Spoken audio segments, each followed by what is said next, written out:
Salut à tous, c'est toujours un plaisir de vous retrouver pour votre émission d'inspiration et de motivation Leitmotiv. Aujourd'hui, nous sommes à Séguéla, à 516 km d'Abidjan, et nous allons à la rencontre d'un homme dont le parcours sera sans nul doute une source d'inspiration pour tous les jeunes Africains qui nous suivent. Leitmotiv avec Monsieur Mamadou Diomandé, c'est juste après la pub.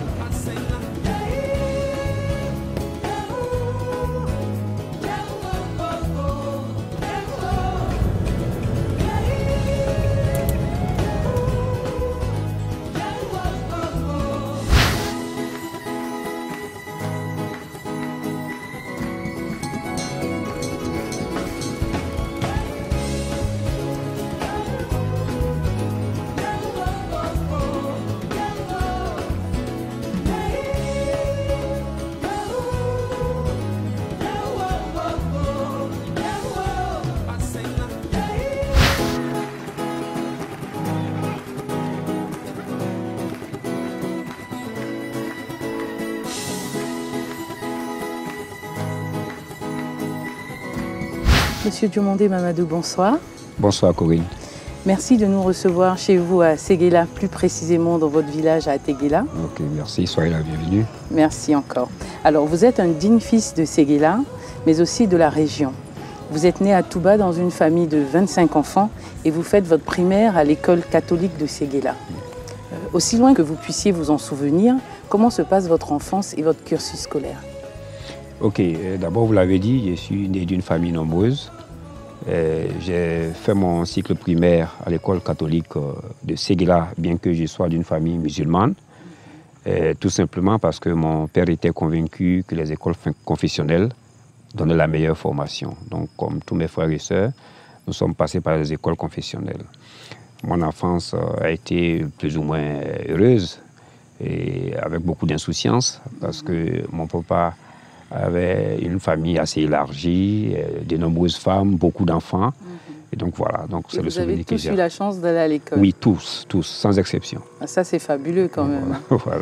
Alors, les années d'après, vous faites le lycée moderne de Séguéla, oui, le lycée technique de Boaké, oui, puis l'école nationale supérieure des travaux publics avant d'embrasser votre premier emploi au Bénin. Tout à fait.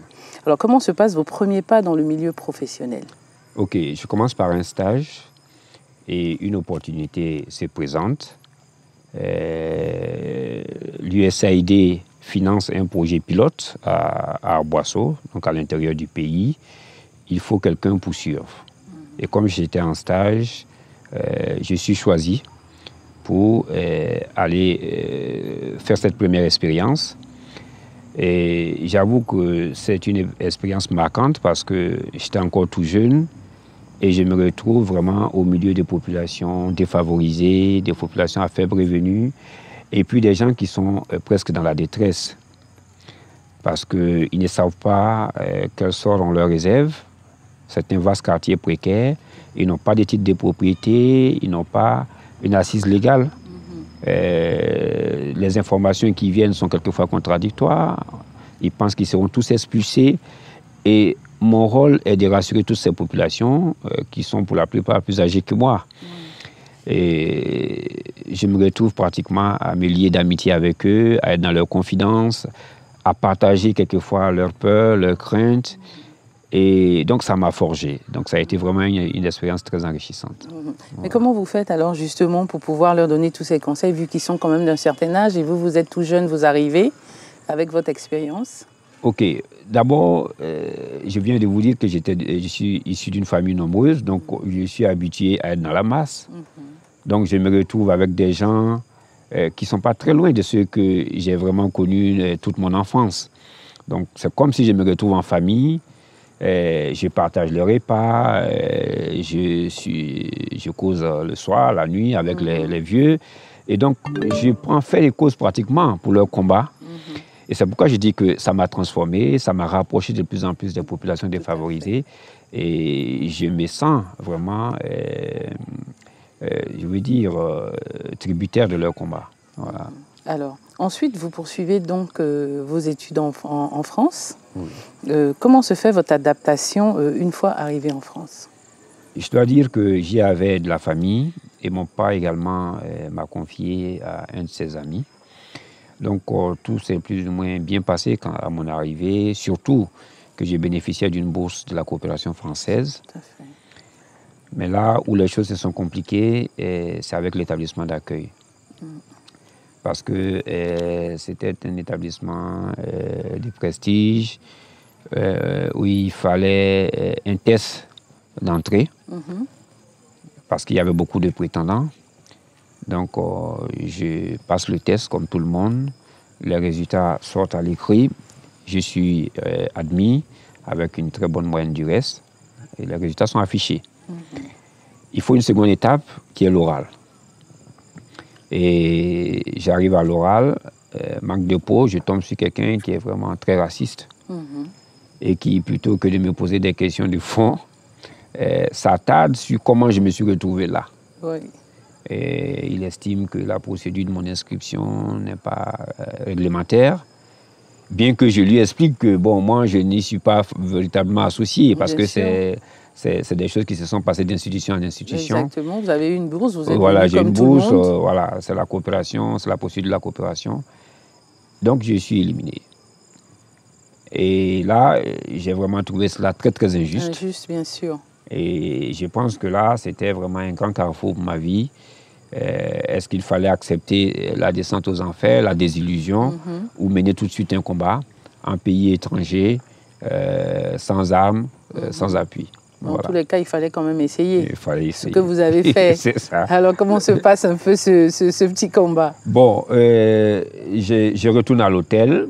C'est comme si tout le monde se coule autour de moi. Je me dis, ben, pourquoi? Est-ce qu'il faut que je retourne au pays? Qu'est-ce qu'il faut faire? Et là, le sentiment qu'il fallait combattre l'injustice prend le dessus. Je saute sur l'annuaire téléphonique et je recherche un avocat. Donc voilà, mon premier réflexe, c'est d'abord de dire, je vais chercher, les femmes, elles sont combatives. Tout à fait. Je vais chercher une avocate. Et sans demander conseil à qui que ce soit. Sans demander conseil à qui que ce soit, je regarde comme ça la liste des avocats et je prends une avocate française. Je l'appelle, elle me donne rendez-vous, j'arrive, je lui explique. Elle me fixe ses honoraires, je me sens à mes yeux de les payer. Voilà, et donc je repars pour pouvoir revenir le lendemain avec toute la documentation qu'elle a demandée. Mais là, quand je suis rentré à l'hôtel, je n'étais pas convaincu de sa capacité à me défendre. Et surtout qu'elle a insisté sur ses honoraires. C'est surtout le plus ça. important. Je me dis, mais c'est là, à la limite, elle veut ses honoraires et puis me laisse dans mes problèmes. Et donc là, quand je retourne à l'hôtel, je décide de changer d'avocat. Et donc je regarde, je dis, ben, qui je peux trouver, qui peut être aussi combatif que moi. Et je dis, bon, les Arabes, ils aiment bien la bagarre. Je dis, bon, je vais chercher parmi les avocats un nom arabe. Et là, je prends comme ça au hasard un nom arabe. Et j'appelle, c'était tôt le matin, j'appelle le cabinet. Et l'avocat, il me dit, non, d'abord, tout son programme est plein, les 2 semaines qui suivent. Je dis, ah, mais pour moi, c'est une urgence. Si je ne règle pas mon problème, je dois retourner au pays. Il me dit de quoi il s'agit. Et je lui explique au téléphone. Alors là, je venais de faire le bon choix. Le monsieur me dit, vous êtes dans quel hôtel? J'indique mon hôtel. Il dit, bon, je vous attends tout de suite. Eh bien. Ben, pour quelqu'un qui avait son programme tout chargé. Là, vous étiez tombé sur la bonne personne, voilà. Je crois. Je saute dans un taxi, j'arrive. Et il me dit, ben, vous savez, votre histoire m'intéresse. J'ai connu le même problème. Il y a quelques années. Il y a quelques années, je vais faire mon combat. Très bien. Je dis, bon. Et puis, mais je vois quand même que son cabinet est beaucoup plus luxueux, avec une bonne clientèle. Tout à fait. Et je prends peur pour les honoraires. Et moi, un tout petit étudiant avec ma bourse, je dis, ben, attention, n'allons pas si vite, je veux savoir combien je dois vous payer. Et le monsieur me dit, non, ne vous inquiétez pas pour ça. Comme je sais que nous allons gagner, sur vos comment on appelle ça? Vos dédommagements, voilà. On pourra voir comment je peux me faire payer. Et là, ça me rassure. Je dis, ah, voilà, quelqu'un qui est prêt à se noyer avec moi ou à gagner avec moi, je suis partant. Voilà. Et là, vous commencez le combat. On commence le combat. Et là, il me dit, bon, je présente les documents. Tout de suite, il fait un fax à l'établissement pour dire, bon, désormais, M. Dumanier n'est plus votre interlocuteur, je suis son avocat, pour tout ce qui le concerne, vous devez vous adresser à moi. Et je ne sais pas si l'institution le connaissait vraiment en tant qu'avocat, et ils veulent négocier. Elle lui dit, ah non, pas de négociation. Et moi, je commence à prendre peur des enjeux. Je dis, oh, on peut négocier. C'est pas possible. Mais lui, il ne voulait pas. Il dit, non, non, pas de négociation.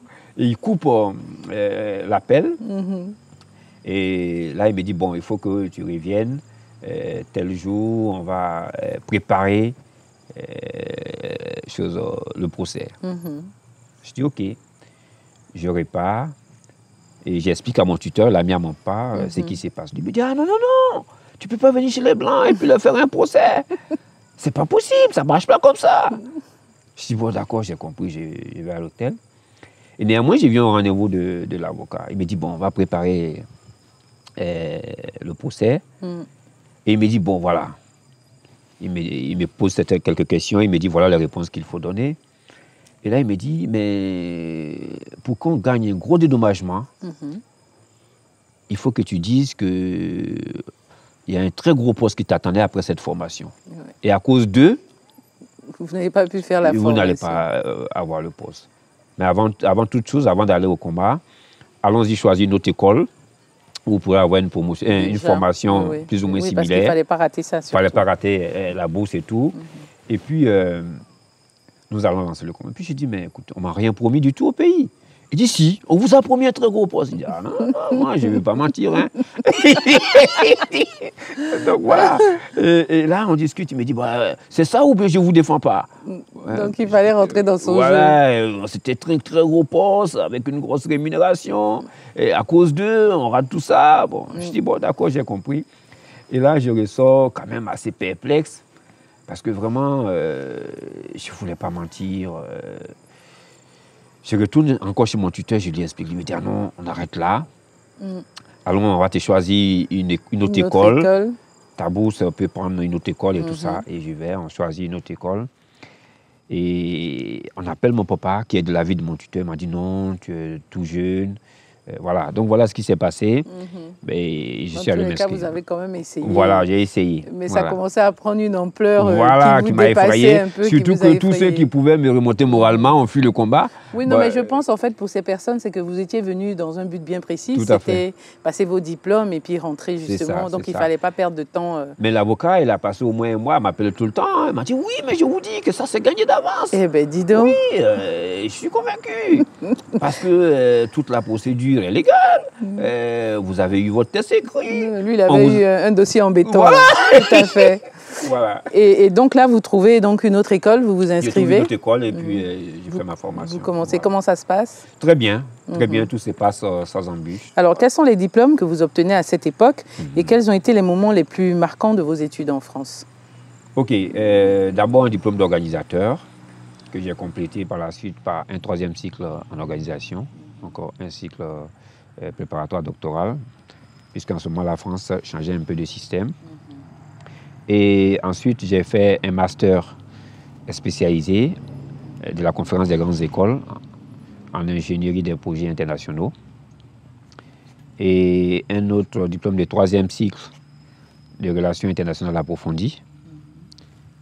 Et enfin, des études de sociologie, voilà, à l'université de Mbane-la-Vallée. Alors, en 1979, vous êtes donc de retour en Côte d'Ivoire, où vous réintégrez en tant que chargé d'études d'urbanisme une grande structure de l'État qui s'occupe des travaux publics. Racontez-nous un peu quelles étaient les tâches qu'on vous confiait. Ok, il s'agissait notamment de faire des plans directeurs d'urbanisme, des documents de planification, penser un peu le futur des villes.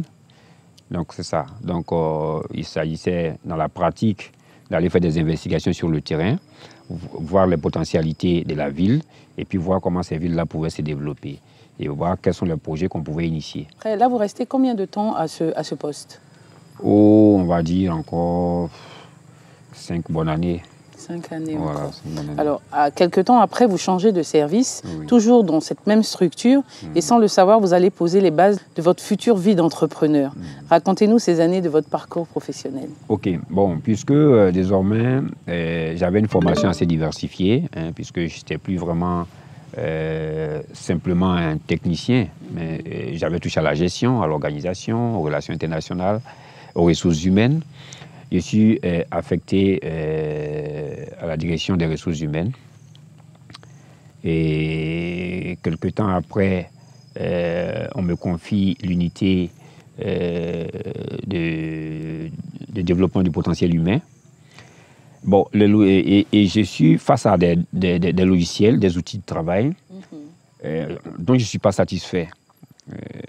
J'ai notamment un logiciel que je trouve assez limité.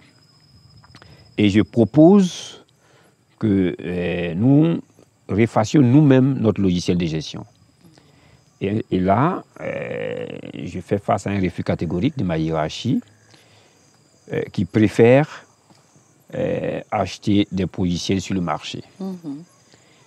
Et pour moi, il y a un challenge à relever là. Bien sûr. Donc, je décide de m'approprier ces projets-là. Et donc, je passe des nuits blanches, mes week-ends, à réfléchir sur ce logiciel. Et comme je suis organisateur, j'écris moi-même tous les process pour traduire tout ce que je pense de ce qu'on peut faire pour que on puisse prendre en compte tout ce que je voulais. Bien sûr. Et le projet émerge. Je recrute un informaticien génie logiciel pour développer l'application. Et quand le logiciel finit, j'ai une opportunité, je dois animer un séminaire. Et pendant ce séminaire, je présente le logiciel. Ah, d'accord. Et là, c'est un grand succès parce boom. que voilà, les dirigeants tout de suite, ils voient que beaucoup de leurs préoccupations sont prises en compte dans ces logiciels. Vous avez la solution à beaucoup de problèmes. Voilà.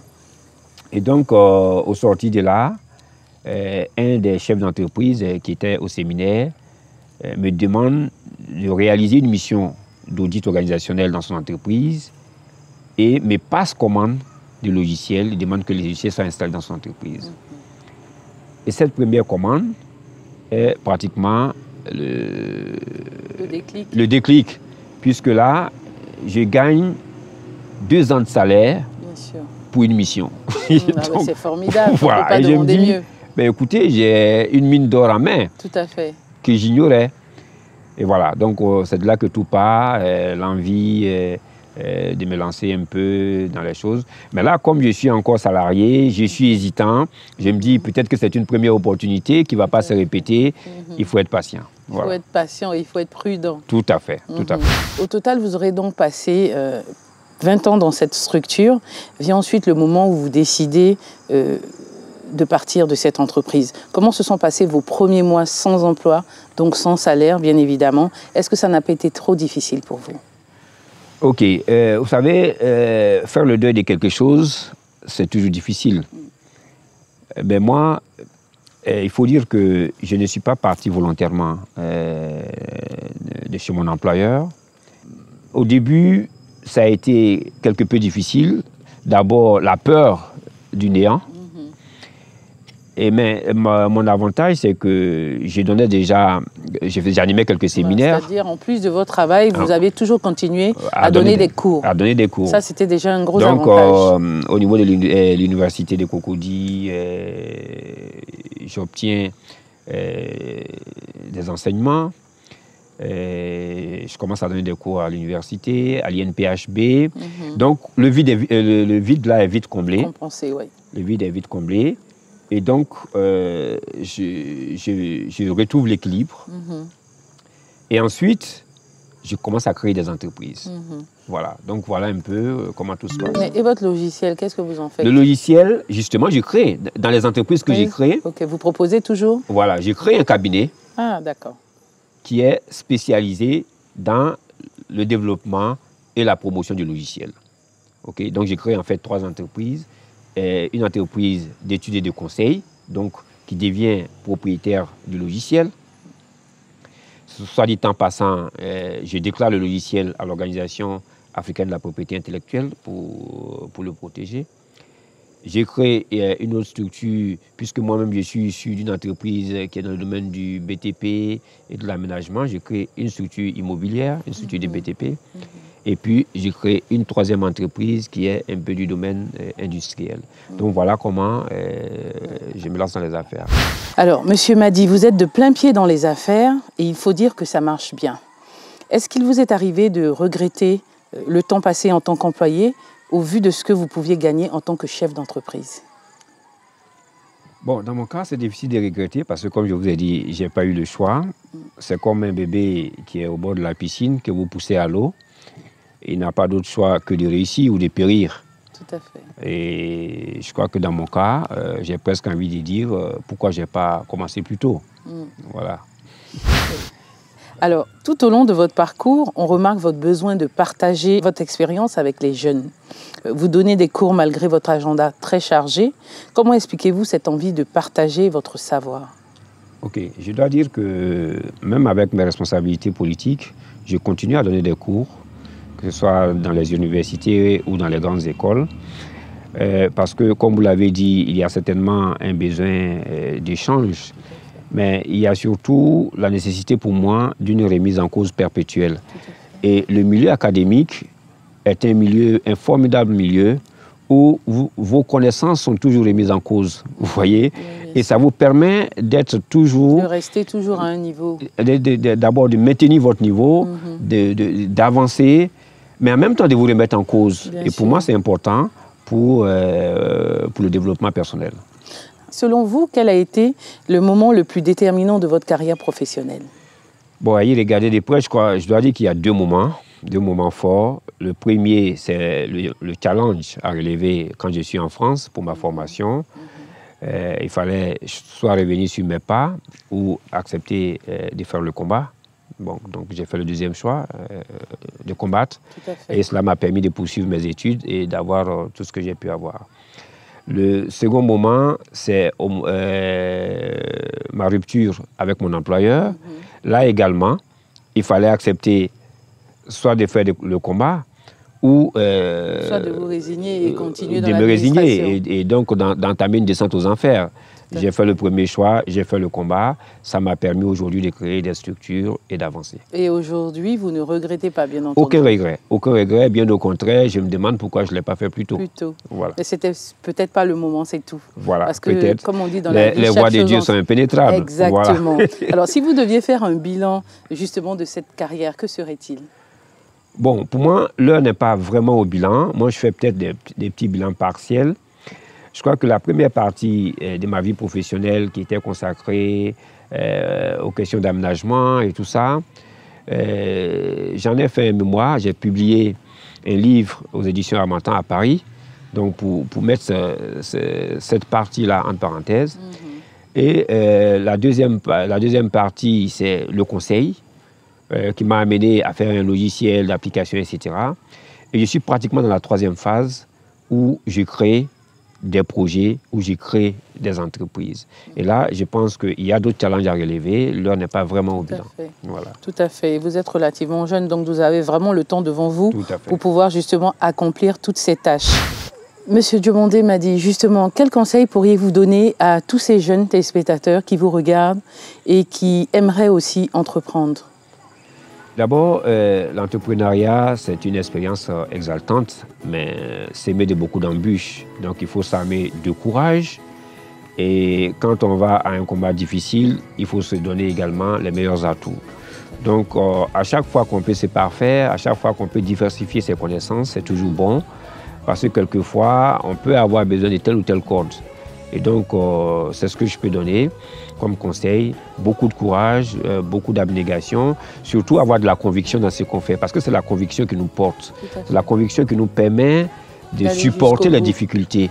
Voilà, donc c'est important, avoir de la conviction et avoir du courage. Merci pour vos conseils, Monsieur Diomandé. Malheureusement, Monsieur Madi, le temps qui nous est imparti touche à sa fin. Nous donnons rendez-vous à nos téléspectateurs la semaine prochaine pour la suite et fin de cette émission qui vous est consacrée ici à Séguéla. Que Dieu vous garde.